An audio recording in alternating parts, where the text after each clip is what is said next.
President Tinubu wants to borrow money, more money, that is. And there are plans to borrow money to the tune of 1.767 trillion. That's going to be an equivalent of $2.209 billion. That's a new external borrowing plan in the 2024 appropriation bill. The data source from the Central Bank of Nigeria report on international payment statistics show that the amount represents a 39.77% increase from the 2.256 billion spent during the same period in 2023. Well, there's a man who said that there's a need to borrow and there's a way that it can strategically be done. But when he said that on this program, easily people accused him and attacked him. But now he called me and said, what did I tell you, Sheung? My knowledge when I went to study abroad is coming to bear, and I hate to make anybody a prophet. Well, is he a prophet now, or is his knowledge coming to bear? Senator Jimoh Ibrahim is joining us tonight on the program. He's a member of the National Assembly, a member of the Appropriations Committee in the Senate. Thanks so much indeed for joining us tonight. Thank you very much. All right. Nice seeing you again. And you chair the Committee on Loans, isn't it?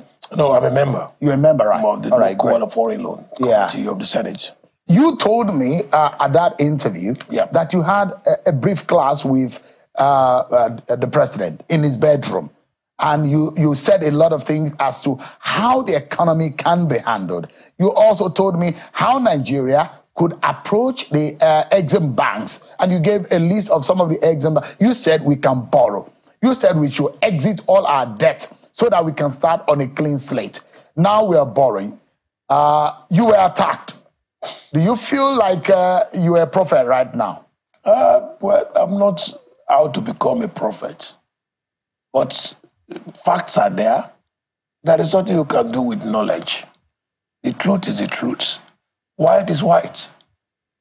All I've said them on national television.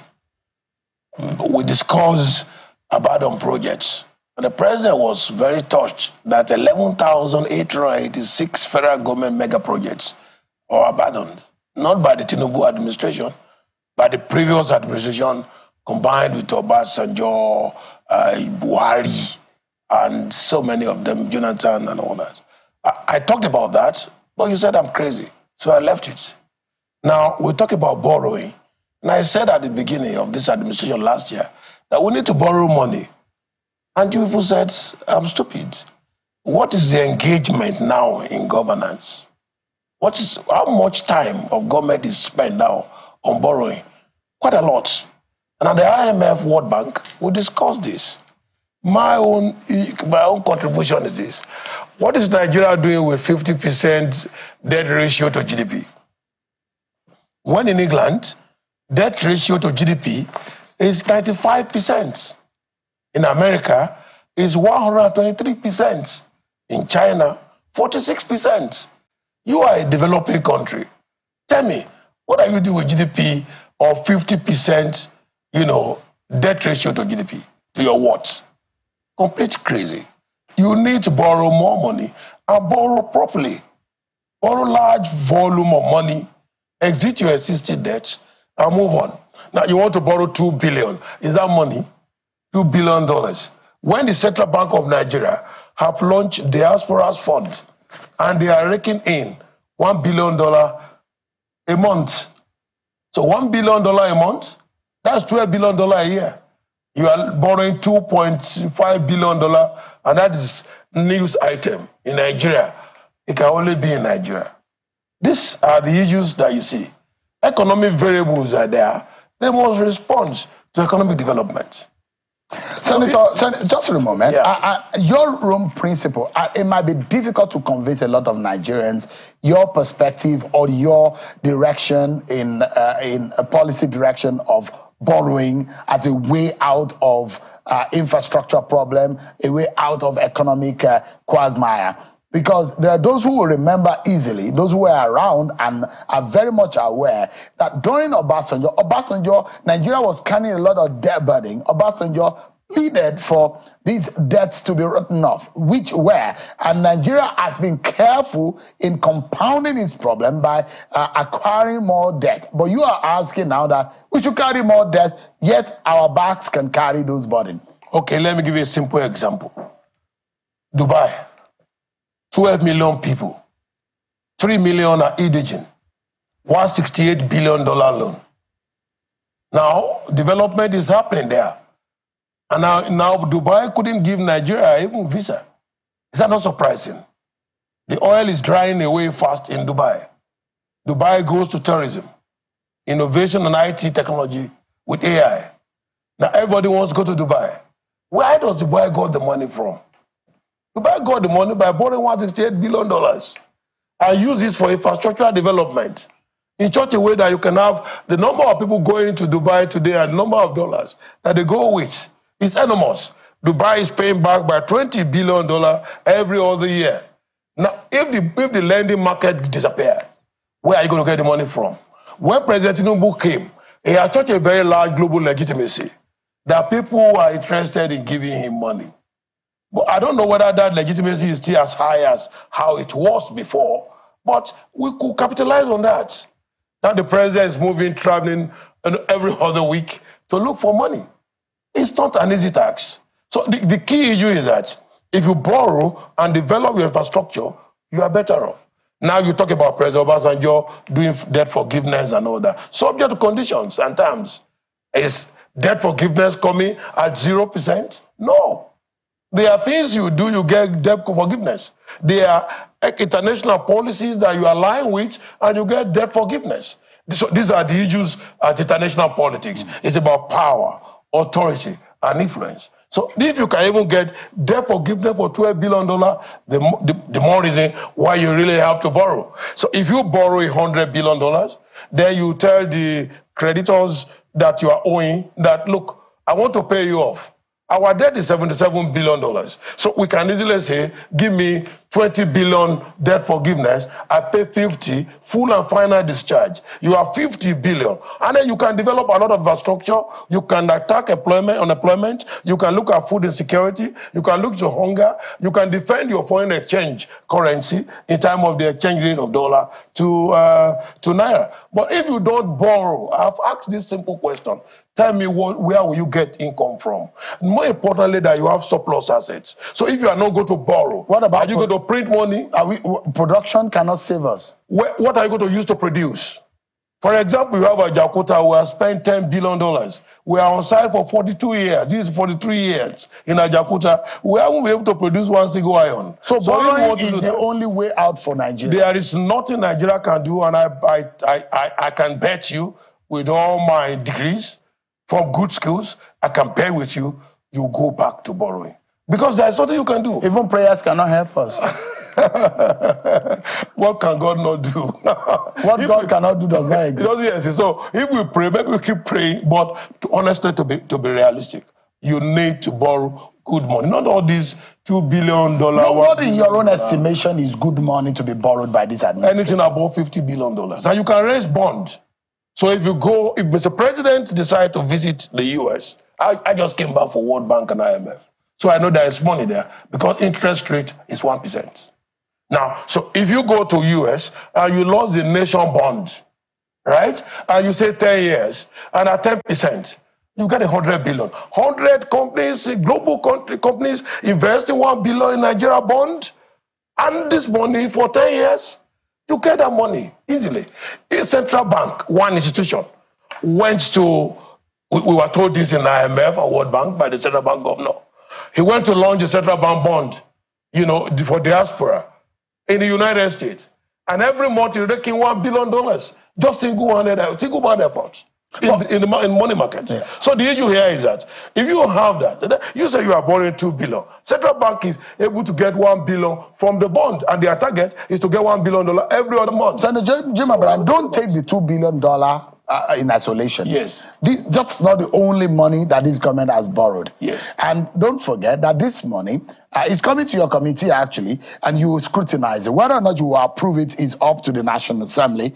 But this is not the only money that this government has borrowed since he got into office. The question and the fear a lot of people have is, are we borrowing for the right reasons? This borrowing is going to be used to part finance the deficit of the 2024 budget. You are not even looking into the. It is good for you to have a deficit budget where you have a surplus debt ratio to GDP.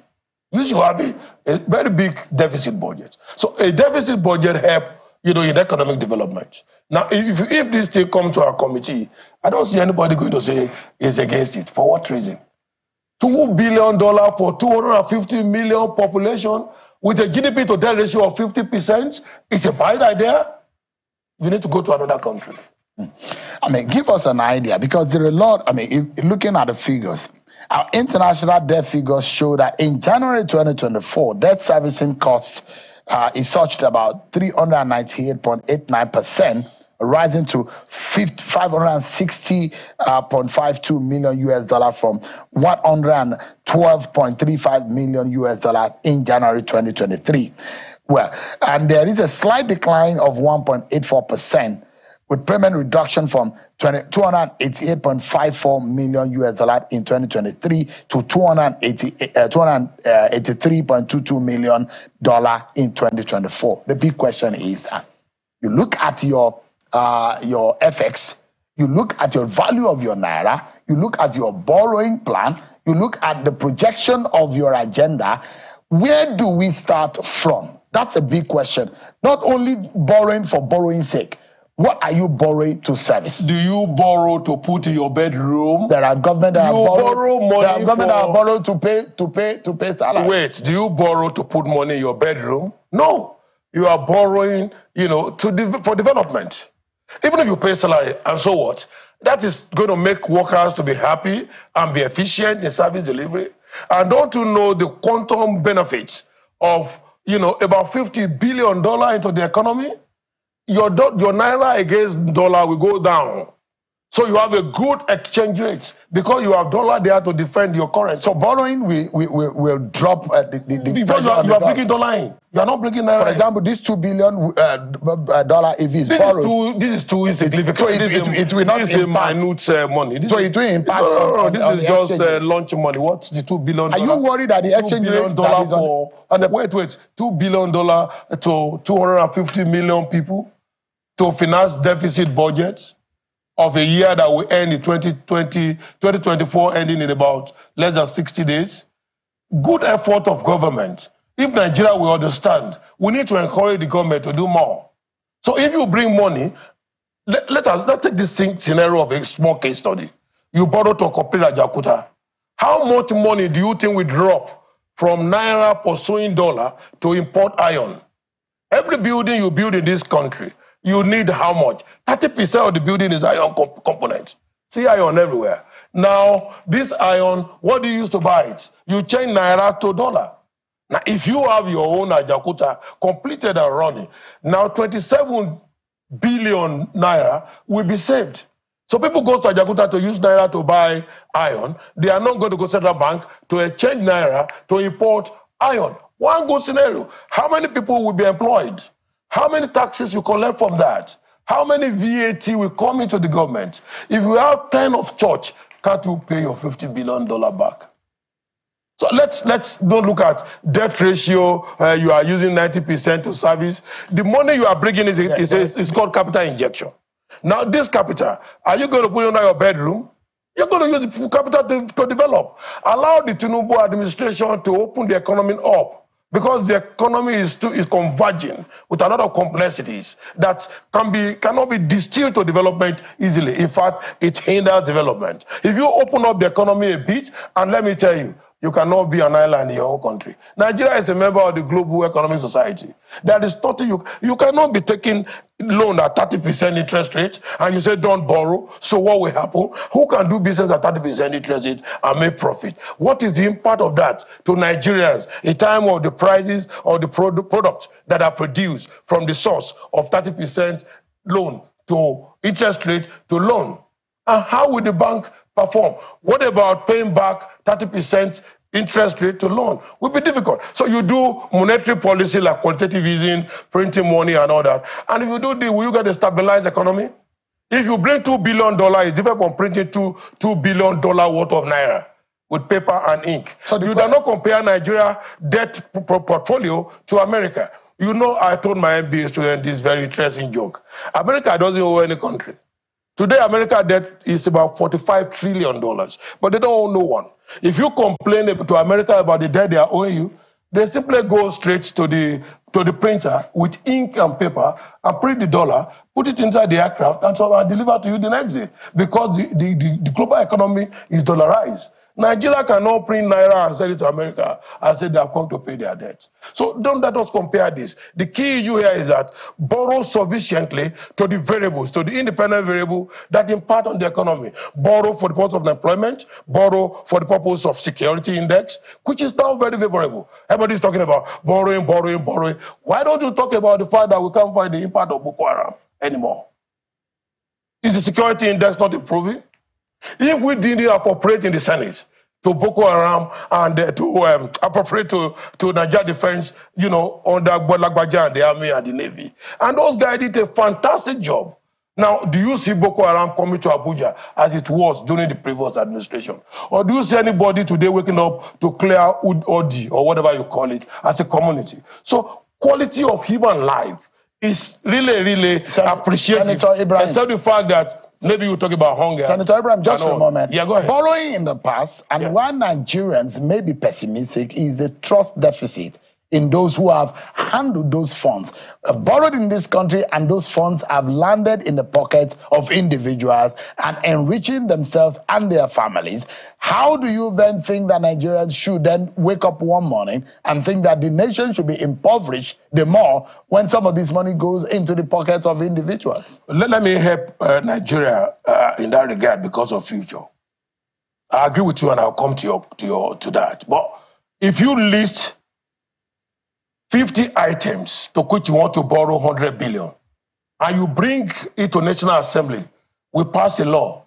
Anyone who spends outside the item listed in this schedule shall face public execution. People will run away from stealing. Now, coming to your question, it is true, particularly the Buhari administration. Because if you look at current account balances before Buhari came in, that Jonathan handed over, was about $18 billion. But Buhari left it at a deficit of unknown numbers. So the Buhari administration was one good example of what you have cited, who left the economy in financial dangerous lane. Now we are back. The issue is that we cannot continue to share interminable inquests over the mistake of the past, or borrowing money or not borrowing money. We need to concentrate. Now the president is doing. Now I can tell you one thing that is very clear about Tinubu administration. I'm not a spokesman. He will not steal Nigeria money. Steal for what? As he was governor for. He can never steal. I can sign for that. I can stand for that. How can you vouch for him? I can vouch for 100%. Honestly speaking, because what's going to use steal Nigeria money for? He was comfortable before he came in. Buhari wasn't comfortable when he came in.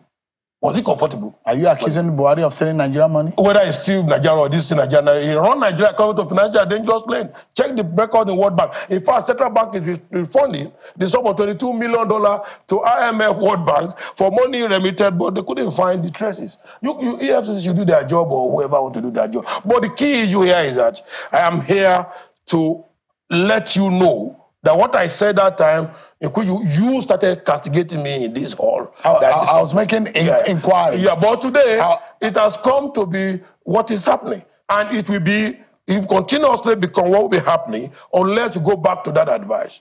List 50 items, borrow in accordance with the 50 items, and then use the loan to develop those 50 items, and anybody who will collect the money, external borrowing, and use it outside the 50 item should face public execution, and then the National Assembly will pass the law, and then we will have peace of the economy. Thanks so much, everyone, for staying with us. So President Bola Tinubu today forwarded the National Social Investment Program Agency Establishment Amendment Bill 2024 to the Senate for approval. The proposed amendment is aimed at strengthening the framework for implementing the government social welfare programs, ensuring greater transparency and efficiency. In their correspondence, President Tinubu explained that the amendment seeks to designate the National Investment Register as a primary tool for targeting beneficiaries of social investment initiatives. This measure, he said, would ensure that welfare programs are data-driven and deliver effective social protection to Nigeria's most vulnerable citizens. Let's continue our conversation now with Senator Jima Ibrahim, who believes that food voucher is one way to bring food directly to the Nigerian people. or this proposition by the executive, by the president, in ensuring that data drives welfare packages for Nigeria, you think is the right way to go? Yes, I actually have a bill in the Senate, which is a Federal Data Bank bill. I think it's at second reading now. We need data to do anything in this country. To succeed, you have to have data. There is nothing we can do without data. We need to know, for example, how many people benefited from your poverty programs. Then we want to know how many people are really in the nets, in the poverty nets. We don't have data enough. So we need to have data. And that's why in the Senate I proposed Federal Data Bank, where everybody will have data. We don't even know how many cases come before Federal High Court today to know how many judges we need to have, to do those cases, or whether the courts are even enough to administer those cases. So these are kind of things that data can help us do. So bringing in this type of bill that distill development into data acceleration becomes a pivotal edifice to quick development structure can be hung on. And we must commend the president for that, because the bill will pass through, because this is very important, because it's data enhancing. And this is significant and circumstance to the proposal I made at the World Bank, which world leaders are now looking at about hunger and food insecurity vis-a-vis voucher. Again, one of the things, problems that are bedeviled these social welfare schemes and investment program of the government has also been the issue of trust and issues of corruption, and where people take monies that are meant for palliatives, holding them and stealing those monies. That is why I suggested voucher for food. And what do I mean by this? The central bank will print voucher, not print money. A minimum of 100,000 naira in a voucher per month to any 20 million Nigerians that are most vulnerable to poverty. Now, if you print this voucher, now it will help, to reduce corruption. It will help money supply. You won't have too much money in circulation. What you have is paper, and you can scan this voucher in any commercial bank or buy it from food sellers. You can use to buy your food, and the food seller can take it to the bank and discount it to money. So the cost of printing voucher is quite relatively low to the cost of printing money. And if you look at it this way, 100,000 naira every month, you do this program for 1 year, it enhances your legitimacy. And I have said that the source of funding is at the World Bank. I said that you can collapse all the palliative accounts, into one single account. And I'm happy the central bank governor was there when I made this suggestion. And I asked him, you have many palliative accounts right in the central bank. Collapse to one account, print vouchers to 20 million vulnerable Nigerians, and that will help us solve poverty. Because we need to know, first of all, who are the 20 million Nigerians that are within the bracket. Number two, nobody will steal money here because cash is not involved. No one single individual can take more than one voucher, and you must be above 18 years old. Now, instead of giving 10 billion naira cash to a governor of a state who will say, I use this money to do derivation, or whatever you say you have used it for, build roads, which is meant to attract poverty alleviation. Now, you will give state governors 10 billion voucher awards, and no one can take more than 100,000 voucher. And this will help to reduce corruption. This will help to reduce money supply. Quantitative easing will really be reduced. And as a matter of fact, I can tell you again that interest rates will drop, because there will be no need to charge 30% on loan. Because you're talking about 100,000 times 20 million people times 12 months. So you can have volume of money. Because now the government have started to give 50 million, 60,000, 50,000 to some Nigeria in form of palliative in cash. This cash, you have to print the money. Because that's quantitative easing. You have to print the money, and you print the money, it increases the money supply in the market. And then it causes inflation, it causes high degree of interest rates. But if you do voucher, like you rightly said about corruption, nobody will steal vouchers, nobody will collect another person's voucher. Voucher issue in January is different from voucher issue in February. You can do it like that and then mark them and make sure that even January voucher cannot be used in February. Is there any place in the world this is being used? This may be something close, but I'm working with international organization on how to reduce hunger through voucher that I suggested at the World Bank IMF, which was widely received less than a month ago at the World Bank. And then now you know the world leader are now talking about hunger and poverty reduction through the strategy of voucher. Because there is no way you can reduce hunger and poverty without voucher. And the challenge we have with the Tinubu administration is that the 20 million Nigeria within this bracket of poverty, they keep shouting, if you have done a very good role, say, no, we are feeling hungry. We are feeling hungry. So this can reduce legitimacy. But if you collapse all palliative accounts in the central bank, you have about 1 trillion, and you can fund your voucher with that. And you don't need money for voucher for this next year, December now. You're only going to print for January now, print for February. So quarterly, you can see the voucher, and it's transparent. Have you pitched this idea to the president? Well, yes, I sent a note to the president. The president is working on it. It's not that it's something that you can do it overnight. The president has come with a bill talking about data. So once you solve the issue of data, we can feasibly see who is poor and who is not poor, who are the 20 million Nigeria that needed attention. It's that we don't have the money. Even if you borrow $2 billion to do this. And I said, lastly, that if you bring an application before World Bank and the IMF asking for voucher for food, $3 billion, $4 billion loan, you probably get that response within 3 months maximum, and you get disbursement in less than 6 months. But if you're talking about infrastructure funding, then the IMF World Bank will be asking you a question. What about the 11,000 abandoned projects in your country? Are you borrowing new funds to do that? So strategically, if you really want the money to come on time, you come through the engagement of voucher for food to solve poverty. 20 million Nigeria in the net of poverty, extreme net of poverty, we benefit that on a monthly basis. They have the voucher issue. And data is not difficult here because data present empirical evidence. You know clearly that we have wards, we have units, we have local government, we have state. So you can actually use even your voter's card to do this. The only thing is to know who is actually vulnerable. You are one person that is deeply rooted. You have your feet and you have friends across the Bretton Woods institutions, which a lot of Nigerians are now worried about their impact on the policies of this government. For example, former President Obasanjo has described this government, or the country under this government, as a failing state. And the IMF has said some of the policies of this government are not working. Yeah, let me respond to that. I'm not, more that I have a lot of respect for Obasanjo. Everybody knows this. But I think language of war in peacetime is a disaster. And it's mutiny. You don't do that. Everybody knows developing countries are failed state. How do you describe developing country in international relations? Failed state. If an elder statesman, a former president, is worried about the state of the country, don't you think that we need to be worried? His interest is more than my interest. I employ over 4,000 Nigerians. His interest is more than my interest. Don't overflow issues. Baba himself knows that if Nigeria at this time is a failed state, then what do we talk about Ghana?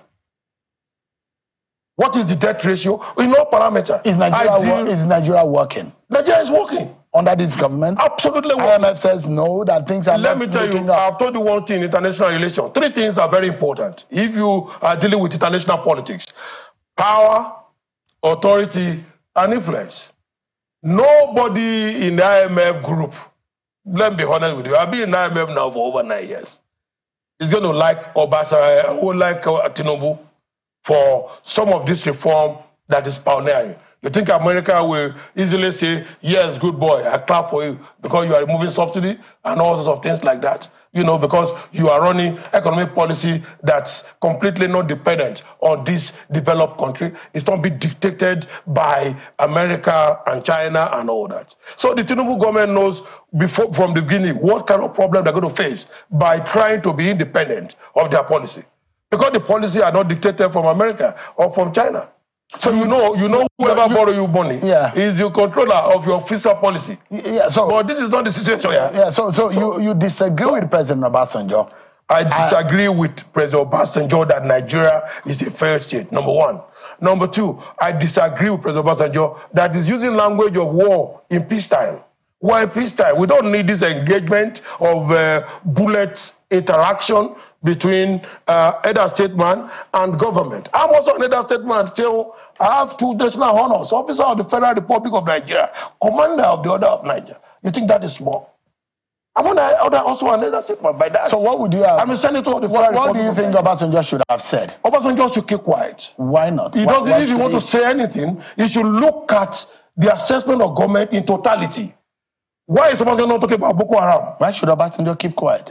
I'm telling you, if he's not keeping quiet, you more Nigerian than Obasanjo. I said one thing. I said Obasanjo should address in totality. Don't close your eyes to that. And I'm telling you that, look, why is Obasanjo not talking about assessing security, which is directly under his professional career? Why is Obasanjo not telling us that Boko Haram has reduced, security index is now positive under the Tinubu administration? Is it dollar to naira that is only yardstick to measure a government performance? So to me, like I said, I also have PhD in war. Let me tell you, when you use language of war in peacetime, you are doing disservice to the nation. And you shouldn't do that. And you're accusing him of because if you say that, the government will... Is that not taking it too far when you accuse an Obasanjo of mutiny? It's military.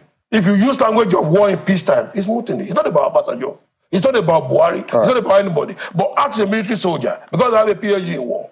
If you use language of war in peacetime, you are turning peace to insecurity. And that is not acceptable. If you impoverish your people, is that not mutiny too, against the people? Well, if you say people are impoverished by agenda of reform within the government, and the government is saying, I'm 1.5 years old, give me time. You cannot say a law student who has studied law for 2 years cannot defend the criminal in Supreme Court. Give time. Give time. Senator Juma Ibrahim, thank you so much. There's no point. You cannot shed interminable inquest over the mistake of the past. Some have lessons to teach for the future. It's difficult. Obasanjo is a fantastic leader, but at the same time, I want to say very clearly without apology, using language of war in peacetime is mutiny. It's difficult to plead with someone who is hungry to be patient. That's a very, very strong advice to give. But thank you so much indeed, Senator Jim Ibrahim. Thank you, Sheon. We'll come back again. What I've said, we'll come back, we'll come to pass again, and you will see that you don't make language of war in peacetime. We will react, government will react, citizens are divided. We don't want insecurity coming from the elder statesman. Prophet Senator, elder statesman, Jim Ibrahim. Thank you so much. That's our show for tonight. I appreciate you all for watching. I'm Sean Kimale. God bless Nigeria.